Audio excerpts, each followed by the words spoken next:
Cette rencontre à la télévision BF1 marque l'apothéose d'une campagne qui aura duré près de 2 semaines. 2 semaines au cours desquelles ces jeunes engagés sur les questions environnementales ont visité plusieurs entreprises dans la ville de Ouagadougou.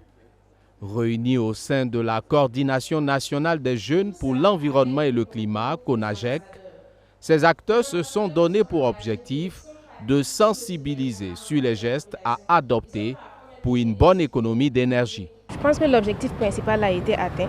Nous visions 100 services publics et privés et nous avons atteint 126 structures et plus de 700 personnes ont été impactées.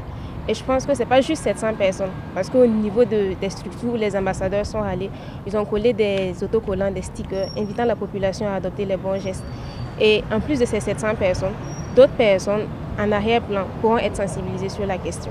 Cette action est saluée et encouragée par le ministère en charge de l'environnement, qui y voit un pan de sa lutte pour l'atténuation des effets du changement climatique. Beaucoup de joie de voir cette jeunesse-là qui se met debout, d'abord pour le climat, pour atténuer l'impact du climat. Et c'est encore un honneur pour moi et un plaisir parce que ça fait partie des engagements patriotiques de l'initiative du chef de l'État pour le développement communautaire, à savoir économiser les énergies. L'Agence nationale des énergies renouvelables et de l'efficacité ANERE apporte son soutien à ces défenseurs de l'environnement.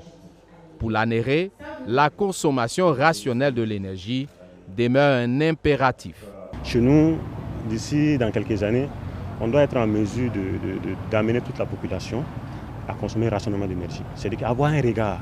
C'est-à-dire qu'on se dit que quand on utilise l'énergie là, est-ce que c'est vraiment le besoin que je veux pour utiliser l'énergie là, est-ce que c'est vraiment nécessaire? Si ce n'est pas nécessaire, je laisse tomber. Voilà. Et là, c'est peut-être qu'on va aborder cette notion de sobriété énergétique. La télévision BF1, qui accueille ces jeunes, adhère à ce concept selon son directeur de l'information.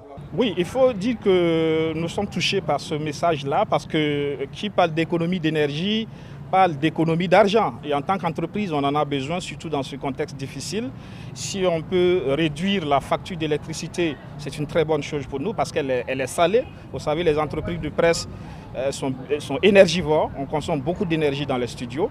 Donc, entendre ce message de sensibilisation qui touche l'ensemble du personnel, ce sont des petits faits et gestes qui peuvent nous aider justement à faire de l'économie d'énergie et donc à se porter mieux financièrement.